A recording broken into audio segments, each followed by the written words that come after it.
Welcome. हमने देखा खुद की पहचान क्या है, हम कौन हैं, हमारा जो ओरिजिनल आइडेंटिटी आज तक जो हम ढूंढ रहे थे कि हम कौन हैं आखिर, what is my original identity, उसको हमने जाना। उसके सेकंड लेसन में फिर हमने जाना, माना, अनुभव भी किया कि परमात्मा कौन है जिनको आज तक हम ढूंढ रहे थे। हमने परमात्मा के लिए मंदिर में ढूंढा, नदी में ढूंढा, पेड़ में ढूंढा, पानी में ढूंढा, पत्थर में ढूंढा।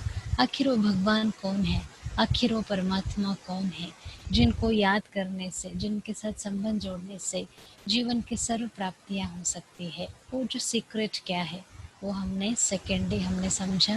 क्योंकि परमात्मा आकर के हमको मेन जो ज्ञान देते हैं, मेन जो एनलाइटनमेंट होती है वो यही है, कर्मों के गुह्य गति का ज्ञान। परमात्मा कर्मों के गुह्य गति का ज्ञान दे करके साक्षी होकर देखते कि हम कौन से कर्म करते हैं। कर्मों के गुह्य गति के बीच में परमात्मा नहीं आते हैं, वो समझाते हैं क्या सही है क्या गलत है। इसलिए महाभारत में भी देखते हैं ना, जब भी अर्जुना का जो फेस दिखाते हैं, बहुत कंफ्यूज्ड वाला चेहरा है उसका, क्या होगा, कैसे होगा, मैं अपनों को कैसे मारूंगा। लेकिन श्री कृष्णा का जो चेहरा दिखाया हुआ है, ऑलवेज स्माइलिंग, स्माइल कर रहा है, उसके चेहरे पे कोई क्वेश्चंस नहीं। उसको मालूम है जिसने जो कर्म किया है उसका उसका फल मिलना ही है, उसमें मैं भी इंटरफेयर नहीं कर सकता हूँ।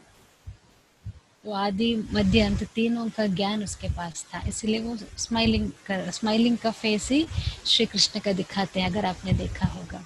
ऐसे ही पूरा महाभारत की जो कहानी हम देखते हैं वो भी तो कर्मों के आधारित पर ही बना हुआ है। तो सारा जो खेल है वो कर्मों का है।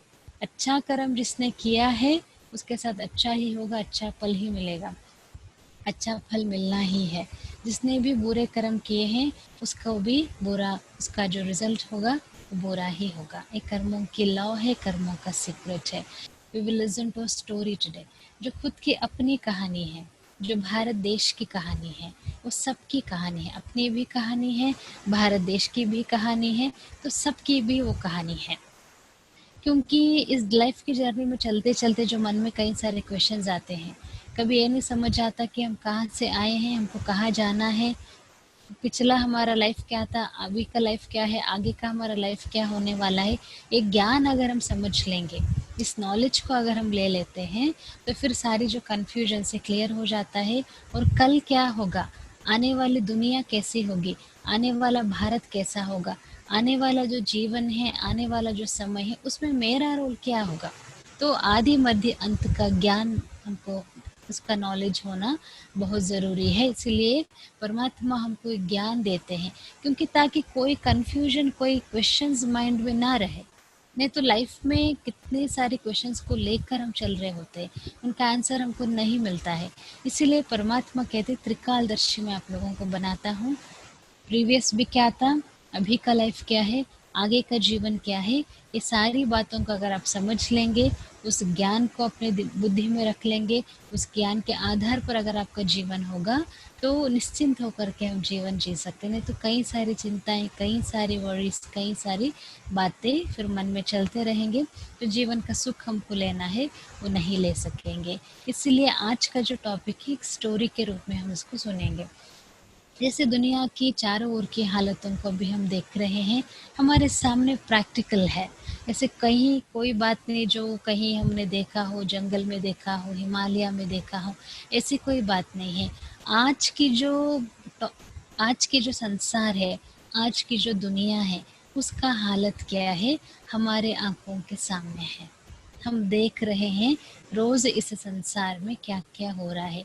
इसीलिए इसको धर्म भ्रष्ट, कर्म भ्रष्ट दुनिया कहा जाता है, जहाँ पर अधर्म हाईएस्ट पीक पे है, अत्याचार हाईएस्ट पीक पे है, दुख हाईएस्ट है, अशांति हाईएस्ट है, संबंधों में प्रॉब्लम हाईएस्ट है, और हेल्थ इश्यूज हाईएस्ट है। जो भी प्रॉब्लम आप लीजिए, it has reached it's highest level. जितना मैक्सिमम जिस लेवल तक ये जा सकता है उतना उस मैक्सिमम इस लेवल तक आज की दुनिया की जो प्रॉब्लम्स है वो पहुंच चुके हैं ऑलरेडी। जैसे 10 साल पहले की दुनिया में अगर हम देखेंगे तो थोड़ा बहुत ठीक था। खास करके ये जो एंड्रॉयड फ़ोन्स की जो रेवोल्यूशन हुआ संसार में, इसके बाद तो हम देखते हैं कि कितना तो दुनिया बदल गया है। आज के जो बच्चे पैदा हो रहे हैं वो भी तो मोबाइल देख देख के ही बड़े हो रहे हैं। तो उनका जो मेंटल कंडीशन है, मेंटालिटी है, वो क्या हो रहा है। आज के जो बच्चे हैं वो मोबाइल देखे बिना खाना नहीं खाते हैं। उनको खाना खिलाना है तो मोबाइल में कोई ना कोई कार्टून नेटवर्क दिखाना ही पड़ेगा, नहीं तो आज के जो बच्चे हैं वो खाना नहीं खाते हैं। ये हालत है आज का, ये बच्चों की हालत है, क्योंकि मोबाइल में इतना बच्चे एडिक्टेड हो गए हैं। तो 10 साल पहले ना इतने मोबाइल का इतना वो एडिक्शन था। बच्चे खाना खाते थे, चंदा मामा को है ना, चंद्रमा है ना, मून मून को दिखा के खाना खिलाते थे। ये सारी बातें हमने जो 10 साल में जो ट्रांसफॉर्मेशन फास्ट हुआ, हर प्रॉब्लम 10 साल में बढ़ गया है, मल्टीप्लाई हो गया है। ऐसे करते करते दुनिया की जो हालत है वो बहुत अधोगति, एक डिग्रेडेशन के लेवल तक पहुंच गई है। लेकिन थोड़ा-सा हम देखते हैं, 10 साल, 20 साल पहले हम जाएँगे, 30 साल प्रीवियस अगर हम जाते हैं, 40-50 इयर्स अगो अगर हम जाते हैं, तो दुनिया थोड़ी बहुत ठीक थी। जैसे हमने अपने दादा-दादियों को देखा, नाना-नानियों का लाइफ देखा, कैसे उनका लाइफ बैलेंस्ड था, कैसे वॉकिंग करते थे, सब जगह चल के जाते थे, मेहनत करते थे, अच्छा खाना खाते थे। अच्छा खाना वहाँ उस समय पर मिला करता था। लेकिन आज का जो भोजन हमको मिल रहा है, आज का जो पानी हमको मिल रहा है, आज का जो हवा हम ले रहे हैं, सब पॉल्यूटेड है। लेकिन थोड़ा-सा 50 साल, 100 साल पहले जाएँगे तो दुनिया में सतो प्रधानता थी। ऐसे ही 100 इयर्स, 200 इयर्स, 300 इयर्स ऐसे बैक जाते-जाते अगर 5000 साल थोड़ा-सा पीछे अगर हम जाकर देखते हैं, तो दुनिया कितनी अच्छी होगी। 10-20 साल की पहले वाली दुनिया ही थोड़ी बहुत ठीक थी। 50 साल, 100 साल पहले वाली दुनिया अगर हम देखेंगे थोड़ी बहुत ठीक थी। ऐसे अगर थोड़ा-सा हम पीछे जाते-जाते 500, 1000 साल, ऐसे 5000 साल की पहली वाली दुनिया में अगर हम देखेंगे तो वो दुनिया कितनी अच्छी होगी। जैसे आज की दुनिया को हम देखते हैं, किसी को भी अगर हम पूछते हैं ना अभी कौन-सा युग चल रहा है, तो आप सबको भी अगर यही क्वेश्चन हम पूछते हैं कि कौन-सा युग में अभी हम हैं, कौन-सा युग अभी चल रहा है, तो सभी बहुत आसानी से यही जवाब देंगे, अभी तो कलयुग की दुनिया चल रहा है, जहाँ पर अधर्म, अकर्म, अत्याचार, पापाचार, भ्रष्टाचार सब कुछ इसकी पीक पे है, हाईएस्ट है।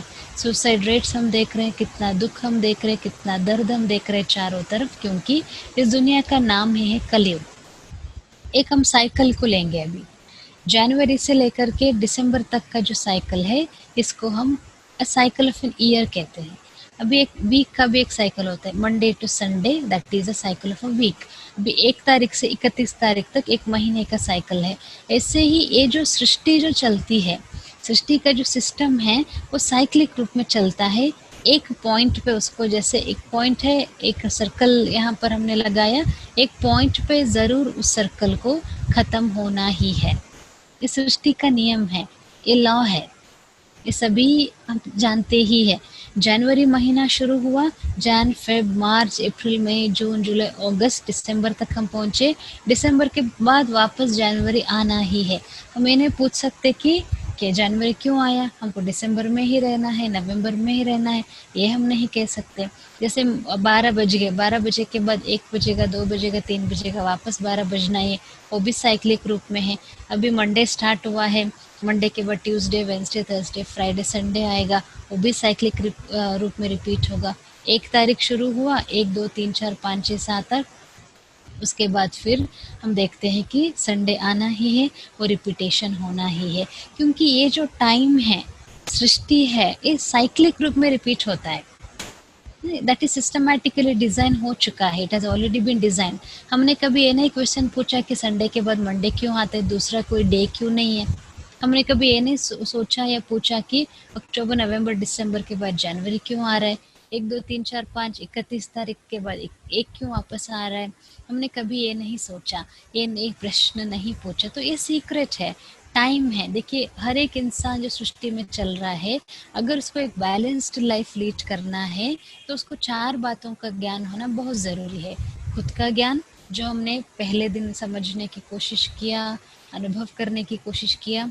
दूसरी बात है परमात्मा का ज्ञान, जो दूसरा हमारा लेसन था, तीसरी बात है कर्मों का ज्ञान जो हमने कल देखा, और चौथी बात है टाइम, समय का ज्ञान।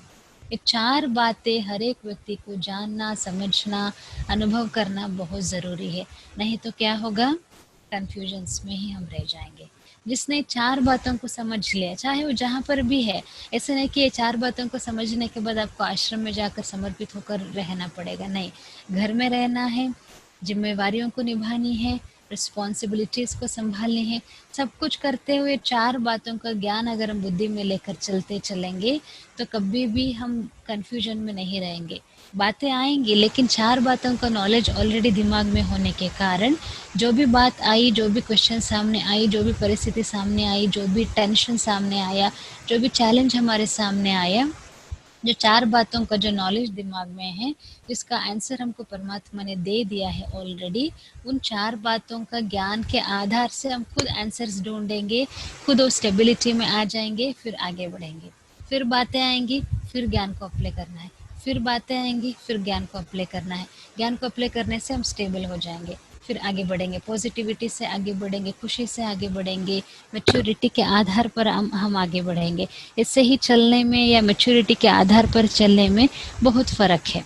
शक्तिशाली होकर अभी वॉकिंग करना है तो शक्तिशाली होकर वॉकिंग करेंगे तो वॉकिंग को भी एंजॉय कर सकते हैं, शरीर को भी तो एनर्जी मिलेगा, मन को भी एनर्जी मिलेगा। अगर विदाउट अच्छे से खाए पिए बिना अगर हम वॉकिंग के लिए निकलते हैं तो वो ना वॉकिंग को हम एंजॉय कर पाते हैं, भूख भी लगती रहेगी, मज़ा भी नहीं आएगा। ऐसे ही लाइफ भी तो एक वॉकिंग है ना, लाइफ भी तो एक रेस है, लाइफ जीवन में भी तुमको आगे जाना है। तो जब आगे बढ़ना ही है, आगे चलना ही है, तो अच्छे से खा पी करके, पावरफुल होकर के, मैच्योर होकर के आगे चलेंगे तो इस लाइफ की जर्नी को हम एंजॉय कर सकते हैं without any questions, without any confusions. ऐसे ही 4 बातों का ज्ञान होना बहुत ज़रूरी है। तो चौथी बात है समय का ज्ञान, जो आज हम समझने की कोशिश करेंगे। तो जैसे साल का एक चक्र हमने देखा, एक हफ्ते का चक्र हमने देखा, महीने का चक्र हमने देखा, उससे थोड़ा एक बड़ा चक्र अगर हम देखेंगे तो वो है सृष्टि चक्र, जिसको हम कहते हैं, that is world drama cycle. सृष्टि भी एक साइक्लिक रूप में रिपीट होता है, एक साइक्लिक रूप में इसका रिपीटेशन होता है। जैसे अभी हम कलयुग में हैं, कलयुग के बाद जैसे कलयुग माना अंधकार है, कलयुग माना अज्ञान है, कलयुग माना दुख है, कलयुग माना अधर्म है, अत्याचार है, पापाचार है, भ्रष्टाचार है। तो लेकिन रात के बाद दिन ज़रूर आएगा। दिन जो है उसको हम सतयुग कहते हैं, आयरन एज, उसके बाद गोल्डन एज। तो जैसे जैसे अभी हमने आपको कहा 5000 साल पहले जो दुनिया थी उसको हम सत्य युग कहते हैं। उसके बाद जो युग आता है उसको त्रेता युग कहते हैं। उसके बाद जो युग आता है उसको द्वापर युग कहते हैं। उसके बाद जो युग आता है उसको हम कलियुग कहते हैं। लेकिन कलयुग के बाद, as per the rule, as per the law, as per the cyclic rule of the world which goes on and on, कलयुग के बाद वापस सत्युग आना ही है। ये नियम है, इस सृष्टि चक्र का नियम है, इस सृष्टि चक्र का लॉ है। इसलिए हम कभी ये नहीं पूछ सकते, कभी ये नहीं कह सकते कि क्यों। सृष्टि परिवर्तन पुराना हो गया है, नई दुनिया आनी ही है। आप लोगों को क्या लगता है, ये जो दुनिया अभी चल रही है ना, ऐसे ही अगर चलती रहेगी तो कहाँ तक ऐसे चल पाएगी दुनिया? और कितना दुख इस दुनिया में बढ़नी है, कितना अशांति इस दुनिया में बढ़नी है, कितना कुछ होना है और संसार में। ऐसी ऐसी बातें हम सुनते हैं दुनिया में जो चल रहे हैं, खास करके जो रेप केसेस हो रहे हैं, छोटे छोटे बच्चों पर अत्याचार करते हैं। हम सब जानते हैं इस बात को।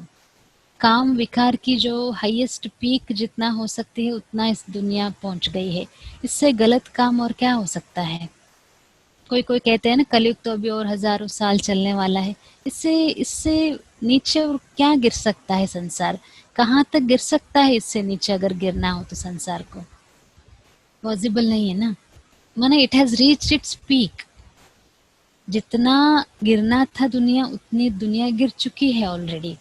कितना यहाँ पर अधर्म होने थे, अत्याचार होने थे, अकर्म होने थे, उसका हाईएस्ट पीक पर अभी हम पहुंच गए हैं। इसीलिए कलियुग कहा जाता है। काला युग माना कलियुग, अज्ञान, अंधकार, पापाचार, भ्रष्टाचार, कोई भूख से मर रहे हैं, कोई दवाई नहीं मिल रही। अभी कोरोना भी हमने देखा, ये भी तो कलयुग के अंत का ही तो एक निशानी है। तो इसीलिए जैसे ही जनवरी से हम दिसंबर तक पहुंचे, दिसंबर के बाद जनवरी आनी ही है। तो जैसे हमने देखा जनवरी से हम दिसंबर तक आए, दिसंबर से वापस जनवरी आना ही है, ऐसे ही सतयुग, त्रेता युग, द्वापर युग, कलयुग हम पूरा करके आए। कलयुग के बाद वापस सतयुग की दुनिया आनी ही है, एक साइक्लिक फॉर्म में रिपीट होनी ही है। इस सृष्टि का नियम है, सृष्टि का लॉ है, इसको कोई नहीं चेंज कर सकता है। एक गुड न्यूज़ भी है एक प्रकार से, क्योंकि चारों तरफ की दुखी दुनिया जब हम देखते हैं ना, कभी कभी जैसे माइंड में क्वेश्चंस भी आ जाते हैं कि कब तक इस संसार में, कब तक हमको चलना है। किसी से भी हम बात करेंगे ना, सब एक ना एक प्रकार से तंग हो गए हैं जीवन से, एक ना एक प्रकार से परेशान हो गए हैं। पूछते कब तक इस जीवन में जीना है, कब तक चलना है, कब तक इस परिस्थितियों को हम निभा निभा के थक चुके हैं। किसी किसी का कंप्लेंट होता है। तो सबके लिए kind of a good news भी है कि ये दुनिया जो है जल्द से जल्द परिवर्तन हो जाएगी और सत्युग की दुनिया इसी सृष्टि पर स्थापन हो जाएगी। लेकिन कोई कोई हमको ये भी पूछते हैं कि सत्युग कब आएगा, इस दुनिया का जो परिवर्तन है वो कब होगा, कब। जैसे महापरिवर्तन माना, एक विनाश का भी शब्द हम यूज करते हैं। कलयुग का परिवर्तन होगा, विनाश होगा, क्योंकि नया कुछ स्थापन होनी है तो पुराना तो खत्म होना ही है। तो ये जो ट्रांसफॉर्मेशन का प्रोसेस है, इसके बीच में अभी हम हैं। कलयुग की दुनिया समाप्त होके सतयुग की दुनिया आने वाली है। एक प्रकार हम देखते हैं कलयुग की दुनिया जा रहा है, माना एक प्रकार से परिवर्तन हो ही रहा है ना। कलयुग की दुनिया जब कम्प्लीटली ट्रांसफॉर्म होकर के सतयुग की दुनिया आएगी, तब हम सतयुग की दुनिया में चल पड़ेंगे। तो परिवर्तन का जो प्रोसेस है उसमें टाइम लगेगा। तो मुझे क्या करना है, मुझे तो अभी ज्ञान मिल रहा है कि कलयुग के बाद सतयुग की दुनिया ज़रूर स्थापन होनी है, साइक्लिक फॉर्म में रिपीटेशन ज़रूर होगी। तो कलयुग जब तक इसका परिवर्तन हो, जब तक सत्युग की स्थापना हो, ये जो मुझे बीच में टाइम मिला है, इस टाइम में मुझे क्या करना है, वो इस ज्ञान से हमको समझ में आ जाएगा कि मुझे जब तक सत्युग की दुनिया इस संसार पर आए, मुझे क्या करना है। जैसे यहाँ पर एक चित्र हम देख रहे हैं, भारत के उत्थान और पतन का 84 जन्मों की एक कहानी है। तो जैसे हमने कहा, यहाँ पर जहाँ पर कलयुग की दुनिया हमको देखने को मिल रहा है, हम देखते हैं कि कैसे यहाँ पर अत्याचार, पापाचार, भ्रष्टाचार सब कुछ इट्स पीक में पहुँच गई है। लेकिन दुनिया ऐसी नहीं थी। 5000 साल पहले अगर हम जाएंगे, देखेंगे, दुनिया सतयुग थी, गोल्डन एज जिसको हम कहते हैं। अर्ली मॉर्निंग, जैसे जब भी हम सवेरे उठते हैं फ्रेश रहते हैं, दोपहर को थोड़ा सा थक जाते हैं, शाम को पूरा थक जाते हैं, रात होते हैं ऐसा लगता है बस अभी तो हमको सो जाना है। सतयुग की दुनिया माना गोल्डन एज, जहाँ पर डॉक्टर्स नहीं होंगे, लॉयर्स नहीं होंगे, पुलिस स्टेशन नहीं होगा, हॉस्पिटल्स नहीं होंगे, ऐसी दुनिया है सतयुग। भारत में ही सत्य की स्थापना होगी और इस सत्य की दुनिया हम देखते हैं जिसको हम गोल्डन एज कहते हैं। वहाँ पर दुख का नाम निशान नहीं होगा। शेर और बकरी एक ही नदी के तट पर पानी पीते हैं, ये सत्युग का गायन है। दुख क्या है वहाँ हमको मालूम नहीं होगा। ये सृष्टि का जो शुरू का जो टाइम है, ऐसे सत्युग की जो स्थापना का टाइम है, ऐसे होता है। Complete happiness, complete peace, complete purity, सब कुछ अच्छे से अच्छा जीवन, कंचन काया, कोई भी बीमार, वहाँ डॉक्टर्स ही नहीं होंगे तो बीमारियाँ भी तो नहीं होंगे। आज की दुनिया में भी जैसे नीचे कलयुग में हम देखते हैं कितना यहाँ प्रॉब्लम्स है, कितनी परेशानियाँ हैं। हर एक को कोई ना कोई हेल्थ इश्यू ज़रूर है, बोले चाहे छोटा बच्चा हो या बूढ़ा हो या बुजुर्ग हो, कोई भी हो, हेल्थ की प्रॉब्लम्स कितने हैं। लेकिन ये जो सत्य की दुनिया है वहाँ डॉक्टर्स ही नहीं होंगे, क्योंकि कंप्लीट हेल्थ, वेल्थ, हैप्पीनेस का वहाँ पर हम अनुभव करेंगे। जैसे यहाँ पर दिखा रहे हैं ना, वो जो आत्मा है, वहाँ आत्मा भी कंप्लीट होगी, तभी तो हम सत्युग में जा सकते हैं। और यहाँ पर हम देखते हैं लक्ष्मी नारायण का राज्य होगा, चाहे भले वो राजा हो चाहे प्रजा हो, किसी को डिफ्रेंसिएशन नहीं होगा कि मैं राजा हूँ, मैं प्रजा हूँ, इक्वालिटी वहाँ पर होगी। और यहाँ पर लक्ष्मी नारायण का राज्य होगा, कंप्लीट प्रॉस्पेरिटी होगी। ऐसे ये जो टाइम है, टोटल इसका जो ड्यूरेशन है, ये 5000 ईयर्स का साइकिल है। इसका जो केवल सत्य का जो पीरियड है वो 1250 ईयर्स है। यहाँ पर इतना हम लाइफ को एंजॉय करते हैं, कोई दुख हमको नहीं होगा, कोई टेंशन हमको नहीं होगा, कोई परेशानी हमको नहीं होंगे। ऐसे बहुत ही अच्छा सा जीवन यहाँ पर हमारा होगा। टोटल यहाँ पर हम 8 जन्म लेते हैं। 8 जन्म माना क्या है, 8 बार हम शरीर लेते हैं, छोड़ते हैं, लेते हैं, छोड़ते हैं, लेते हैं, छोड़ते हैं। तो वहाँ पर एक बहुत परफेक्ट फैमिली लाइफ होगा, परफेक्ट जीवन होगा, कोई भी प्रकार के टेंशन नहीं हमको होगा, कोई भी प्रकार का दुख हमको नहीं होगा। जैसे लक्ष्मी नारायण का राज्य माना, वो हमारे राजा रानी होंगे, वो महाराजा महारानी होंगे, उनके राज्य में हम रहेंगे। तो बहुत सुख से, समृद्धि से, शांति से, प्यार से हमारा वहाँ जीवन होता है। उसके बाद जो दुनिया आती है उसको त्रेता युग कहा जाता है। गोल्डन एज के बाद जो दुनिया आती है उसको सिल्वर एज कहा जाता है। तो सतयुग और त्रेता युग दोनों को ही स्वर्ग हम कहते हैं, हेवन कहते हैं। लेकिन यहाँ थोड़ा सा जैसे फर्क पड़ जाता है, थोड़ा सा 2% का जो है सतयुग से जब हम त्रेता युग में आते हैं, क्योंकि सतयुग को हम गोल्डन एज कहते हैं और त्रेता युग को हम सिल्वर एज कहते हैं। तो सतयुग से त्रेता में जब हम आते हैं थोड़ा सा फर्क पड़ जाता है, लेकिन उतना ही खुशी हमको रहेगा, सब कुछ वहाँ हमको अच्छे से अच्छा लगेगा। लेकिन यहाँ थोड़ा सा फर्क पड़ ही जाता है। तो यहाँ पर जैसे हमने 8 जन्म लिए और जैसे त्रेता युग में हम 12 जन्म लेते हैं। और मोस्ट इम्पोर्टेंट बात यहाँ पर ये है, यहाँ अभी हम कलयुग में देखते हैं कि लगभग 600, 700, 800 जितने भी करोड़ आत्माएं हैं, लेकिन यहाँ से सतयुग में जाने के लिए केवल 9 लाख आत्माएं ही एलिजिबल होंगे। सतयुग में जाने के लिए एलिजिबिलिटी क्राइटेरिया कौन सी है, केवल जैसे 9 लाख लोग ही गोल्डन एज में होंगे। फिर उसके बाद कि जो जैसे सतयुग के बाद जो त्रेता युग आएगा, त्रेता के अंत में 33 करोड़ लोग इस दुनिया में होंगे। Only that much will be the population. फिर उसके बाद समय अनुसार जैसे जनवरी के बाद फरवरी आया, मार्च आया, अप्रैल आता है, मई आता है, ऐसे सतयुग के बाद फिर त्रेता युग आया। त्रेता के बाद हम जो युग में पहुंचते हैं दैट इज कॉल्ड एज द्वापर युग और कॉपर एज। तो द्वापर युग में क्या होता है, सतयुग त्रेता में हम बहुत सुखी रहते हैं, बहुत शांति से हमारा वहाँ पर जीवन होता है।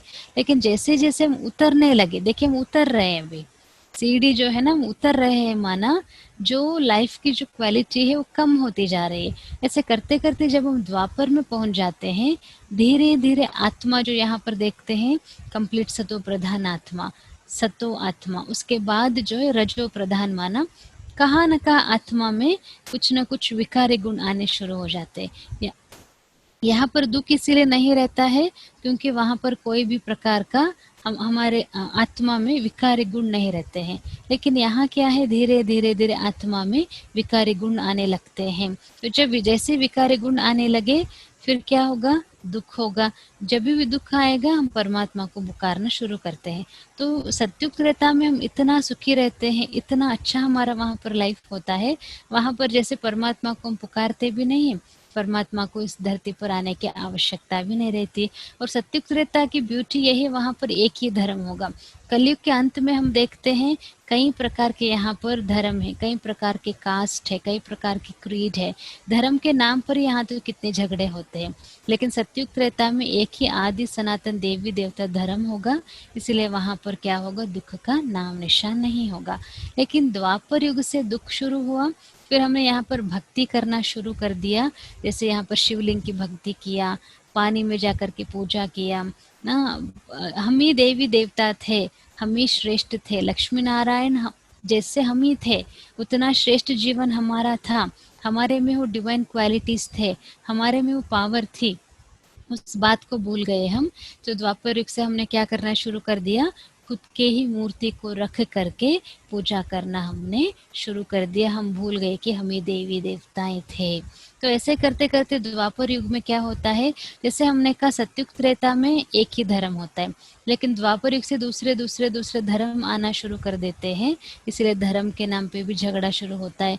यहाँ पर बौद्ध धर्म, इस्लाम, क्रिश्चियन धर्म, ऐसे कई धर्मों की भी यहाँ पर स्थापना होती है।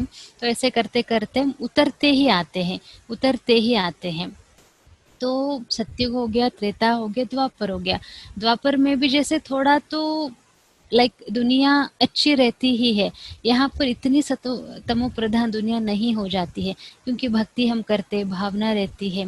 लेकिन जैसे करते करते करते हम नीचे उतर गए, अभी की जो दुनिया है, कलयुग की जो दुनिया है, वहाँ पर हम आकर के पहुँच गए हैं। यहाँ जैसे थोड़ा जो सतो प्रधान था इस दुनिया में, जैसे आत्मा का कलर आप देख सकते हैं कि कैसे दिखाया है, कंप्लीट आत्मा जो है वो डार्क हो गई है। देख रहे हैं ना दुनिया का हालत, ये जो पिक्चर में दिखाया है वो थोड़ा ही बताया है। अदरवाइज हम देखते हैं कि कैसे दुनिया का हालत हुआ है, हमारे आंखों के सामने है दुनिया में क्या क्या चल रहा है। कोई कोई भीख मांग रहे, फिर भी साधु संत सन्यासी महात्माएं कोशिश कर रहे हैं कुछ तो इस दुनिया में शांति हम लाने की कोशिश ज़रूर करें। लेकिन जब तक इस दुनिया परिवर्तन नहीं होगी, पहले एक टाइम पे इस दुनिया में सतयुग था, सतयुग त्रेता द्वापर कलयुग करके अभी हम कलयुग में पहुंचे हैं। फिर साइकिल रिपीट होना है, कलयुग के बाद इसी सृष्टि पर भारत में ही सत्य की स्थापना होनी ही है। ये लॉ है, ये सृष्टि का नियम है।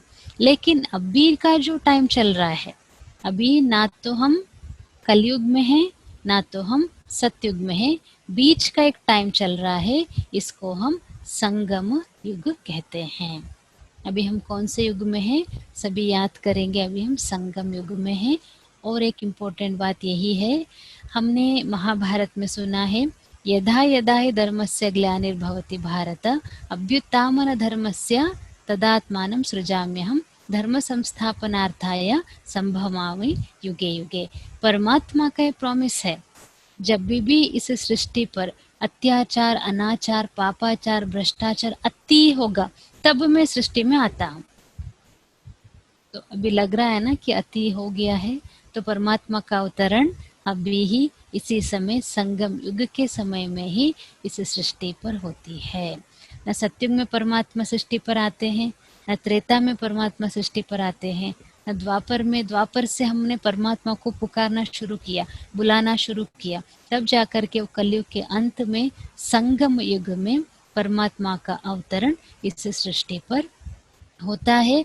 और वो आकर के हमको यही ज्ञान देते हैं, आप आत्मा हो, मुझ परमात्मा को पहचानो, कर्मों को पहचानो, समय को पहचानो, अभी कौन सा समय चल रहा है।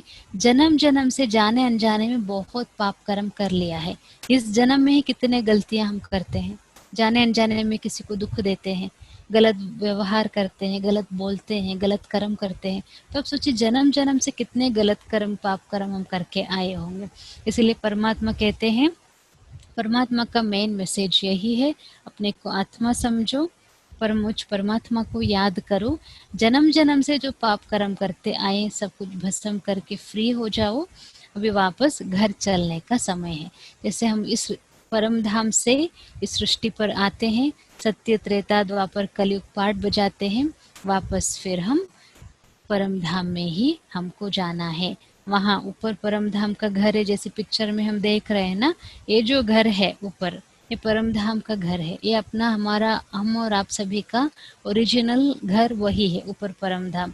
वहाँ से हम आते हैं, आने के बाद परम धाम से आए, सत्य त्रेता द्वापर कलयुग में हमने रोल अपना प्ले किया, कंप्लीट अभी हमारा रोल हो रहा है। संगम युग पर परमात्मा सृष्टि पर आते हैं और कहते हैं अभी सृष्टि का जो टाइम है वो पूरा हो रहा है, बहुत ही कम टाइम अभी सृष्टि का बचा हुआ है। कितना भी टाइम बचा हुआ हो, तब तक हम रहेंगे उसकी भी गारंटी नहीं है, कल क्या होगा उसकी भी हमको गारंटी नहीं। ये नहीं सोचकर हम बैठते कि सृष्टि का विनाश कब होगा, परिवर्तन कब होगा, क्या होगा। नॉलेज हमको रहे, बेसिक नॉलेज हमको पता हो, कलयुग की जो दुनिया है वो परिवर्तन ज़रूर होगी, और फिर क्या होगा, सतयुग नई दुनिया ज़रूर आने वाली है।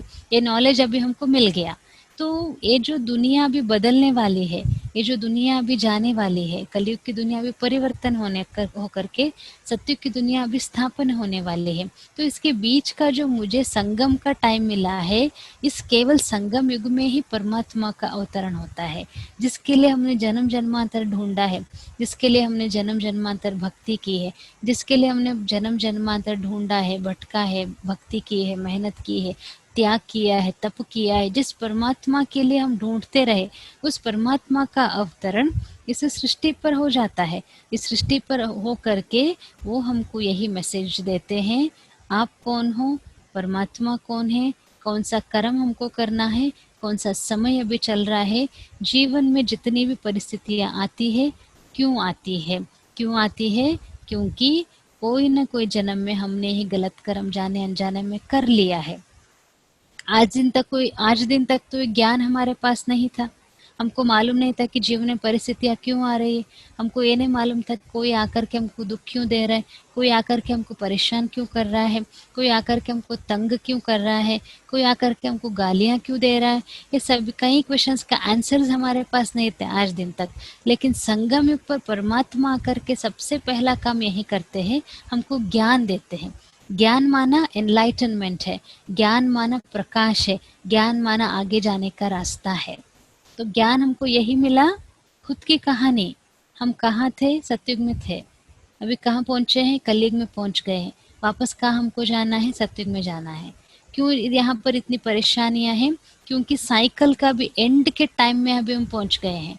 तो जैसे ही रात का टाइम माना थकान का टाइम है ही, सवेरे हम जब उठे थे तो सतयुग था, दोपहर तक पहुंचे तो त्रेता युग हो गया, शाम तक पहुंचे तो द्वापर युग हो गया, फिर रात तक पहुंच गए तो कलयुग माना सभी थके हुए हैं। हम देखते हैं ना, जिनके पास भी हम जाकर के प्यार से हम बात करने की कोशिश करते हैं, रिस्पेक्ट देने की कोशिश करते हैं, प्यार देने की हम कोशिश करते हैं, फिर भी कोई भी वो प्यार को लेने के लिए भी तैयार नहीं है, कोई भी वो प्यार को एक्सेप्ट करने के लिए भी तैयार नहीं है, वो प्यार से बात करने के लिए तैयार नहीं है। हम भी उनसे प्यार मांग रहे, रिस्पेक्ट मांग रहे, सामने वाला भी हमसे प्यार मांग रहा है, रिस्पेक्ट मांग रहा है, राइट? वही हो रहा है। क्यों ऐसे हो रहा है? क्योंकि जैसे रात हुआ माना सब थक जाते हैं ना, सब सो जाते हैं, ऐसे ही अभी जो टाइम चल रहा है वो कलयुग के अंत का टाइम होने के कारण सभी आत्माएं जिनके साथ भी हम संबंध संपर्क में आते हैं, सभी आत्माएं थक चुकी है। इसीलिए मैं भी थकी हूँ, सामने वाला भी थका है, मेरे पास भी प्यार नहीं है, मेरे पास भी शांति नहीं है, सामने वाला भी थका है, उसके पास भी प्यार नहीं है, उसके पास भी शांति नहीं है, मैं भी शांति नहीं दे पा रही हूँ, मैं भी प्यार नहीं दे पा रही हूँ, सामने वाला भी प्यार नहीं दे पा रहे, सामने वाला भी शांति नहीं दे पा रहे। एक दूसरे से हम मांग रहे हैं, एक दूसरे से हम एक्सपेक्ट कर रहे हैं, यहाँ है ही नहीं तो कहाँ से देंगे, खत्म हो गई ना एनर्जी। क्योंकि हम कलयुग में, हर एक आत्मा भी कलयुग में है, हर एक आत्मा भी कलयुग में पहुंच गई है। ये सीक्रेट है, ये हमको समझनी है, जिससे भी कोई भी एक्सपेक्ट करने से पहले ये नॉलेज हम मन में रख ले, ये रिमाइंडर हम अपने आप को दे दे, मैं भी थका हूँ तो सामने वाला भी थका है, मैं भी एम्प्टी हूँ, मैं भी खाली हूँ, मेरे में भी शांति नहीं है, मेरे में भी शक्तियाँ नहीं है, मैं भी खाली हूँ, क्योंकि मैं भी कलयुग के अंत में हूँ।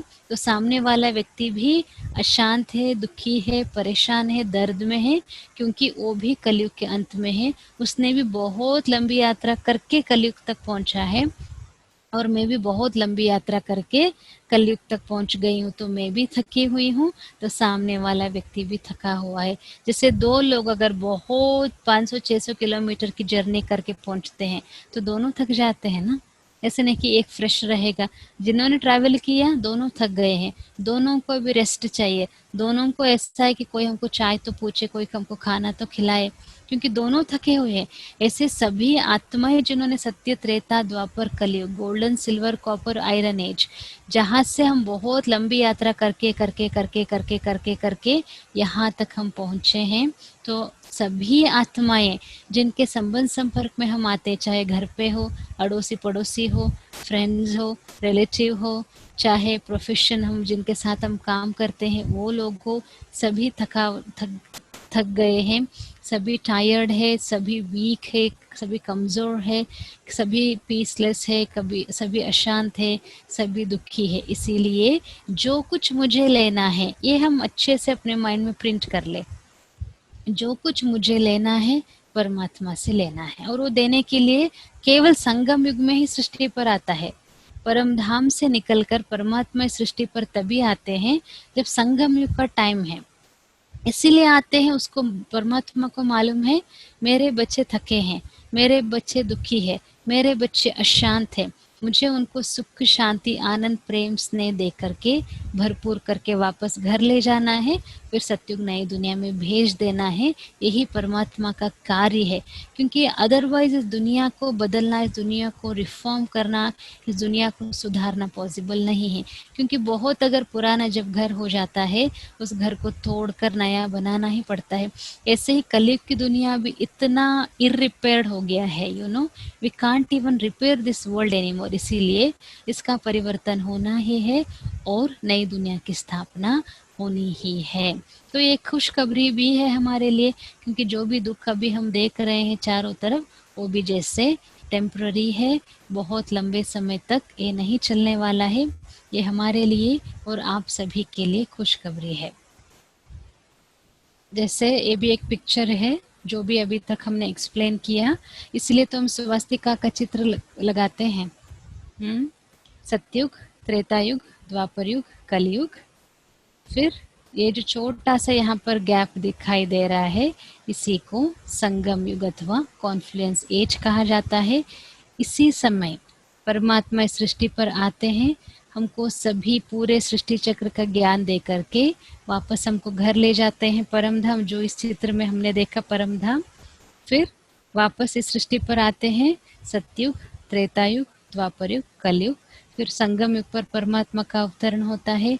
जो भी अभी हम ज्ञान सुन रहे हैं, सारा ज्ञान हमको परमात्मा देते हैं, फिर वापस घर ले जाते हैं, गोल्डन, सिल्वर, कॉपर, आयरन। जैसे हम देखते हैं कि द्वापर युग से जैसे क्रिश्चियनिटी है, बुद्धिज्म है और इस्लामिज्म है, अनेक धर्मों की यहाँ पर स्थापना होती है, फिर जाकर के ये साइकिल कंप्लीट होता है, फिर हम घर वापस चले जाते हैं।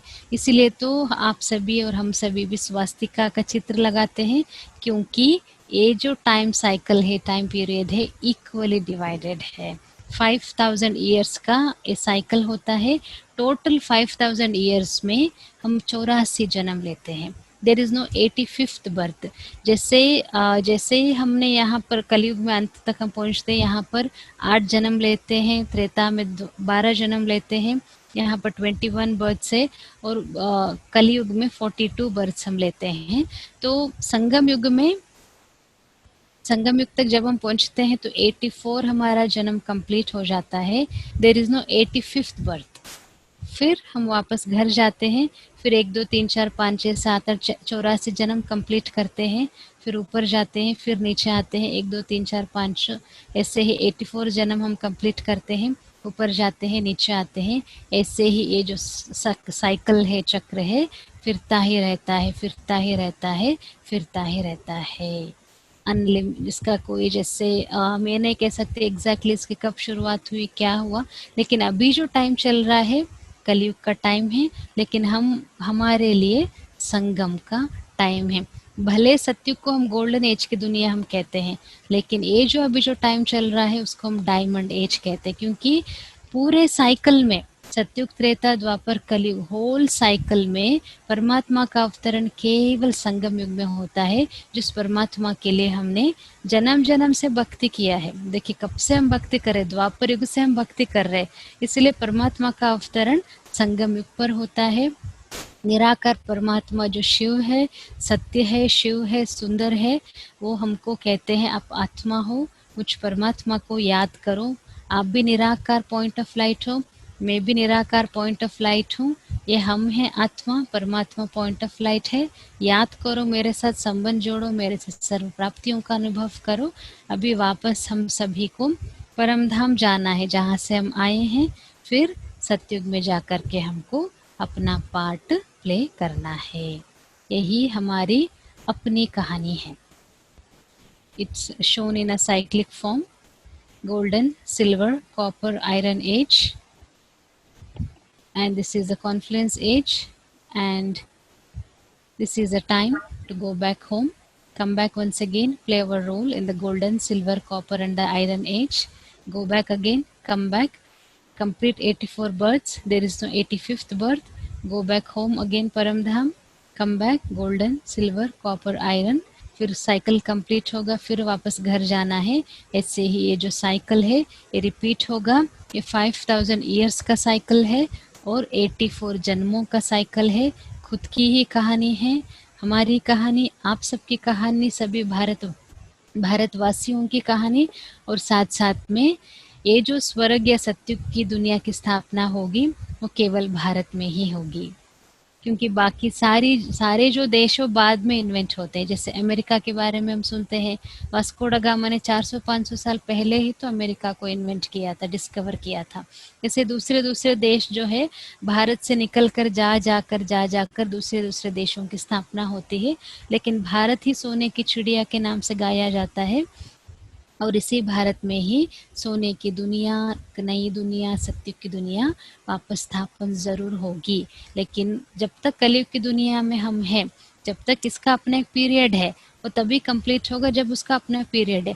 और सत्युग की दुनिया जब तक आए, उसके बीच में हमको जो टाइम अभी मिला है, जन्म जन्म से जो भी हमने पाप कर्म किए उसको ख़त्म करना है, इस जन्म में जो गलतियाँ किया है उसके पाप को भी ख़त्म करना है, फ्री हो जाना है। परमात्मा सब कुछ देने अभी इसी वक्त आते हैं, जो भी हमारे संकल्प को पूरा करने के लिए इसी समय आते हैं। तो परमात्मा का जो अभी अवतरण हुआ है, उनका जो दिव्य संदेश हमको मिल रहा है, स्वयं परमात्मा का परिचय मिल रहा है, भगवान का परिचय मिल रहा है, उस जो जो ज्ञान हमको मिल रहा है, जो भी प्राप्तियां हमको हो रही है, उसका मैक्सिमम अभी हमको बेनिफिट्स लेकर के, जब तक वो दुनिया की स्थापना हो तब तक का जो जीवन है, जितना हो सकता है सेवा करनी है, दूसरों को सुख देना है, दुआएं कमानी है, अच्छे कर्म करने हैं, दूसरों को खुशी देनी है। अब तक तो जैसे तैसे चलते रहे, अभी तो हमको ज्ञान मिला है, अभी तो हम गॉडली स्टूडेंट बन रहे हैं, अभी तो हम परमात्मा के संतान बन रहे हैं। बहुत श्रेष्ठ जीवन अभी हमारा हो रहा है ज्ञान मिलने के बाद। ज्ञान के पहले तो जैसे तैसे साधारण हम चल रहे थे, अभी तो स्वयं परमात्मा का ज्ञान मिल रहा है, तो हमारा जो जीवन है वो श्रेष्ठ हो गया। अभी हम जैसे तैसे अभी हम नहीं रह सकते हैं। हमारा जो साधारण जीवन से निकल करके we are like moving towards a very divine and an elevated life. That's why ये नहीं सोचना कि दुनिया तो चली जाने वाली है, दुनिया तो खत्म होने वाली है करके उस हिसाब से हमको अभी उसको नहीं लेना है। जो करना है करना है, पढ़ाई करनी है, जॉब करनी है, घर द्वार संभालना है संभालनी है, सब कुछ करते हुए ये जो ज्ञान हमको मिला है उसको अप्लाई करना है। जैसे कलयुग की दुनिया, अभी कलयुग की दुनिया है ये हमको पता है, अभी ज्ञान मिला ना। नेगेटिव दुनिया है ये भी हमको ज्ञान मिल रहा है, सभी थके हुए हैं इसका ज्ञान अभी मुझे मिल रहा है, सभी आत्माएं अशांत है इसका ज्ञान अभी हमको, इसीलिए दूसरों से एक्सपेक्टेशंस हमको कम होते जाएंगे। जब मुझे मिला है अभी परमात्मा अवेलेबल है, संगम युग पर उनका अवतरण होता है, ये ज्ञान अभी मुझे मिल रहा है, तो उसका मुझे मैक्सिमम मैं कैसे मैं परमात्मा के साथ अपना टाइम बिताऊं, कैसे उससे मैं मदद लूं, कैसे अपने लाइफ को अच्छा बनाऊं, उस पर अभी हमारा फोकस होना चाहिए। खुद के परिवर्तन पर हमारा फोकस होना चाहिए, क्योंकि खुद के परिवर्तन से सृष्टि का भी परिवर्तन हो ही जाएगा। तो यही संदेश परमात्मा हमको दे रहे हैं, अपने को आत्मा समझो, मुझे याद करो, परमात्मा निराकार जो परमात्मा है, अपने जन्म जन्म के पाप कर्म को भस्म करके फ्री हो जाओ, पवित्र बन जाओ, ताकि घर वापस हम जा सके जहाँ से आए हैं, और फिर नई दुनिया में हम जा सके। बेसिकली यही सृष्टि चक्र का ज्ञान है, खुद की कहानी है, सबकी कहानी है, भारत की भी कहानी है। तो एक क्वेश्चन इन्होंने बहुत अच्छे से ये पूछा है कि if all souls come from one place then why all are different. बहुत अच्छा क्वेश्चन है। जिससे परम धाम से सभी आत्माएं आते हैं, जैसे हमने कहा ना 9 लाख आत्माएं, only 9 lakh people will be eligible to go to the golden age, जो गोल्डन एज है, जो उसके बाद त्रेता के अंत तक 33 करोड़ हो जाएगा। उसके बाद जब हम दुनिया देखते हैं, उसके बाद जो द्वापर कलयुग तक हम पहुंचते हैं, तो इस दुनिया का जो पॉपुलेशन है वो लगभग 700 800 8 9 बिलियन तक हो जाता है। ये हम यहाँ पर समझने की कोशिश करें, every soul won't come to the golden age, only 9 lakh people will be eligible. That is different. जो अभी कंप्लीट प्योर होते हैं, जो एलिजिबल होते हैं, जो अपने को परिवर्तन करते हैं, one out of all the 600-700 billion souls on this planet, केवल जो अपने को एलिजिबल बनाते हैं, ओनली दो souls will go to golden age. Not everyone will be able to go to the golden age, that's why there is a difference. अभी इस ज्ञान को हम कितनों को देते हैं? सभी नहीं मान पाते हैं। सभी इसको जैसे खुद को परिवर्तन करके मुझे सत्युग में जाना है, उस पर हर एक का फोकस नहीं रहता है। मुझे मुझे अपने को परिवर्तन करना है, इसका फोकस कितने कितने लोगों को होगा इस संसार में? Hardly I think a few individuals will think that I need to transform myself. They will always think कि दूसरों को वो परिवर्तन होंगे तो मैं परिवर्तन होगा, वो ऐसे हैं इसीलिए ऐसे हो रहा है। जो उस युद्ध में रहते हैं they won't be able to go to the golden age. जो समझते मुझे अपने को परिवर्तन करना है, मेरी गलती है, मेरे में कमी कमजोरियां हैं, जो उस पुरुषार्थ करते हैं, only those will souls will be able to go to the golden age. Not everyone will be able to go to the golden age. That's why there is a difference. क्योंकि सभी पवित्र नहीं बन सकते हैं, सभी अपने आप को परिवर्तन नहीं कर सकते हैं, सभी अपने आप को सभी ये नहीं रियलाइज कर पाते कि मेरे में भी अवगुण है, मुझे भी अपने को परिवर्तन करना है। केवल 9 lakh only those pure souls जो अपने को परिवर्तन करते हैं वही लोग सत्युग में जाएंगे। एक ही घर से भले हम जैसे एक ही बाप के 4-5 बच्चे हैं, एक ही बाप के 2 बच्चे हैं, दोनों अलग अलग है ना, फिर भी एक ही ब्लड है। Is there any logical and scientific explanation behind the point of only 9 lakh people will be existing Satyam? And someone has written Vasco da Gama found the sea route from Europe to India. Okay, thanks for that. Kaliyug will be gradually transformed into Satyug, or it will be totally destroyed along with all the creatures, and Satyug will come. Gradually transformed भी कह सकते हैं, या पूरा विनाश जो शब्द है ना, that will be little complicated word to use. जैसे एज सिंपल एज एक पुराना घर है, उसी जगह पे हमको नया घर बनाना है, तो पुराना घर तो लाइक उसको तोड़ना ही पड़ेगा ना। ऐसे ही कलयुग की दुनिया है, उसको परिवर्तन होकर के सत्युग की दुनिया आनी है, तो यहाँ हलचल तो होगी ही, विनाश का जो डिस्ट्रक्शन है वो तो होना ही है, वो ऑलरेडी हम दुनिया में देख रहे हैं, कहाँ न कहाँ हो ही रहा है। कहाँ बाढ़ आ रही है, कहाँ बारिश ज़्यादा हो रही है, कहाँ भूकंप हो रहा है, कहाँ कोरोना से इतना दुख है, कहाँ खाना नहीं मिल रहा है, कितनी सारी चीज़ें, this are all the science of destruction. तो उस हिसाब से रेस्ट ऑफ द सोल जा करके परम धाम में रहेंगे। ओनली 9 लाख आत्माएं सत्युग आएंगे, वो 9 लाख आत्माएं त्रेता पहुंचेंगे, कुछ सोल डायरेक्ट त्रेता में पहुंच जाएंगे। फिर सत्युग त्रेता में जो होंगे वो द्वापर में पहुंचेंगे, कुछ आत्माएं डायरेक्ट द्वापर में पहुंचेंगे। सत्युग त्रेता द्वापर कलयुग की आत्माएं सत्युग में पहुंचेंगे, और कुछ आत्माएं डायरेक्ट परम धाम से कलयुग में पहुंच जाएंगे। इसके लिए तो how deities lost qualities and came down Treta, what are the reason? Reason यही है, आत्मा जैसे मॉर्निंग हम उठे हैं, एक क्वेश्चन नहीं आता ना कि रात तक हम क्यों थक गए, थकना ही है, that is also part of the drama. This is called as drama which has been designed. जैसे रोल हम प्ले करते करते करते करते जब परमधाम से आए फ्रेश थे हम, कंप्लीटली एनर्जेटिक, लेकिन जैसे रोल प्ले कर जब सवेरे हम उठे मॉर्निंग में फ्रेश थे, रात तक हम क्यों थक जाते हैं? क्योंकि हम रोल प्ले करना शुरू करते, पूरी रात हम रेस्ट में थे, इसीलिए वहां पर थकावट नहीं होती है। परमधाम में जब हम थे रेस्ट में थे, वहां पर थकावट नहीं होगी। जैसे हमने रोल प्ले करना शुरू किया तो धीरे धीरे धीरे धीरे वो थकावट शुरू होती है। धीरे धीरे धीरे जैसे आत्मा में अवगुण आना शुरू होता है, आत्मा में विकारी गुण आने शुरू होते हैं, तो दुख बढ़ता है, दुख बढ़ता है तो हम परमात्मा को याद करते हैं, एंड परमात्मा का जो अवतरण है वो फिर कलयुग के अंत में सतयुग में हो जाता है। This cycle is applicable for Bharat, because Bharat सोने की चिड़िया थी, भारत ही वापस सोने की चिड़िया बनेगी। And logical or scientific explanation behind the point of only 9 lakh people. Here what I would like to tell is that we can apply like simple logic here, that अभी जो दुनिया है यहाँ पर इतने सारे प्रॉब्लम्स इसीलिए है क्योंकि यहाँ पर पॉपुलेशन जो है बहुत ज़्यादा हो चुकी है।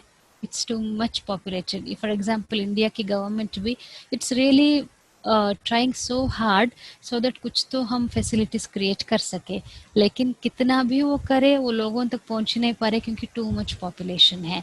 ऐसे ही अगर सत्युग की दुनिया कंफर्टेबल होगी तो वहाँ पर कम पॉपुलेशन होगी, तब भी वहाँ पर कंफर्टेबलनेस होगा। तो बहुत कम पॉपुलेशन तो होगी, ये तो पक्का है, तभी तो हम वहाँ की दुनिया को एंजॉय कर सकते हैं। ये जो 9 लाख पर्टिकुलर नंबर है, ये जैसे when you will be able to understand God's knowledge, have faith in God's knowledge. An IT engineer thinks so much. We can't just accept the things as they are.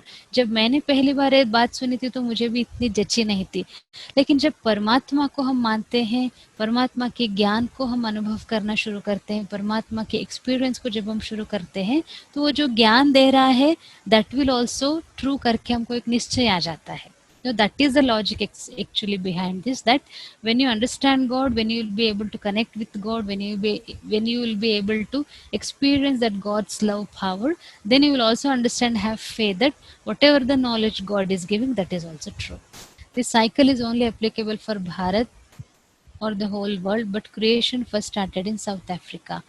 The first creation gets started in India only, and स्वर की जो स्थापना है वो भी भारत में ही होता है। अभी हम थोड़ा टाइम मेडिटेशन करके सेशन को एंड करते हैं। I hope it has been an interesting conversation with very interesting questions, and thank you very much for your active participation, understanding, and patience as well. We'll do meditation for a few minutes and we will end this.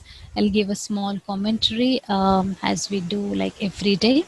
And you all sit in a very comfortable and relaxed position so that we can just do a journey, go to Paramdham, our home, where Shubhaba is there, Paramatma is there, take power and come back.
All might मेरा पिता है, guide है, companion है, friend है, सब कुछ है। जब परमात्मा साथ है, कोई भी बात का डर नहीं है। ड्रामा अनुसार जो कुछ हो रहा है उसको एक्सेप्ट करते हुए, हर सीन में पॉजिटिविटी को देखते हुए, हर सीन में शक्तिशाली बनकर चलते हुए आगे जाने का दृढ़ संकल्प कर रही हूँ। परमात्मा तो प्यार का सागर है, उनसे गहन प्यार